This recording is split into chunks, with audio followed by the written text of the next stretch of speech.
And hello and welcome to Paper of the Week. And it is a new week and we have a new paper. It's kind of thing. Now you can't say we don't keep you up to date with science here. This was published online 21st of May 2018 and it's the 7th of June 2018. So it's a couple of weeks after, it's a bit more, 3 weeks maybe. But this is a pretty new paper and it follows on a little bit to what we talked about in the podcast today, which recorded today, on intrauterine devices. And it talks about a hormone, or a synthetic hormone, called Levonorgestrel. Now that's a progestin, okay? Levonorgestrel, and now that's a progestin. And so a progestin is like progesterone, but different.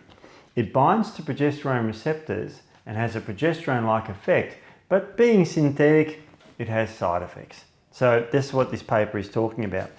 Now this is on the Mirena. If you have a Mirena, ladies, Mirena is an inserted intrauterine device.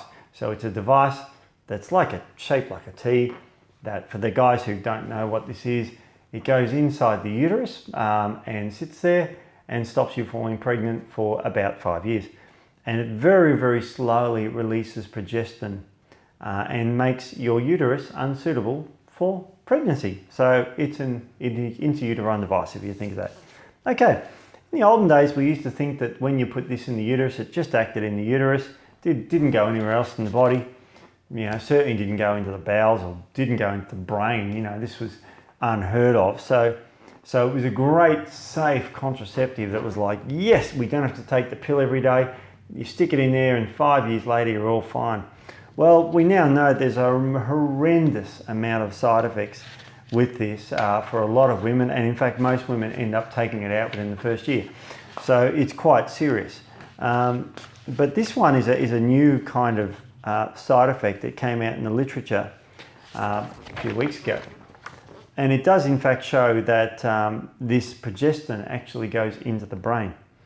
Basically the study goes on to say that they tested a number of women with this over a long period of time. It's called a Cohort study, so it happens afterwards. And what they found was that this particular hormone causes women to develop anxiety and sleep problems. Now that's pretty scary, and it was actually a 22% increased risk of developing those. So that's a fair bit. So, you might go to your GP, and a lot of GPs can insert this thing and everything's good, and then you get these psychiatric symptoms. You don't know why, because you got to remember that anxiety and sleep problems can be caused by an absolutely myriad of things. And in this scientific paper, of course, they stratified for those. In other words, they accounted for all those, and they found certainly that anxiety and sleep problems were prevalent in these people, and that's quite sad. There was no associations were found with panic attacks or restlessness. So what this is saying is that when you get anxiety and sleep problems, it is probably knocking out serotonin in your brain. That's what the paper sort of alludes to. It says this is how we think it's working. We know it's doing this, and the way we think it is, it's stuffing up serotonin in the brain. Previous studies have confirmed this with this device. Also has been shown to increase the risk of depression as well. So certainly a strong serotonergic link. So I guess the million-dollar question is, what is the take-home message from this? That is, there is a possible effect by having a Mirena intrauterine device and it developing sleep disorders, anxiety and depression, independent of all the other factors that can cause it.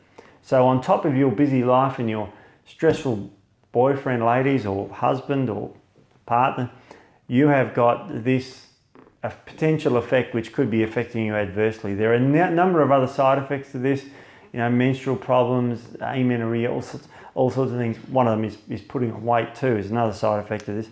So this is just another sort of thing you need to be aware of. Does this mean you should never use Mirena? No.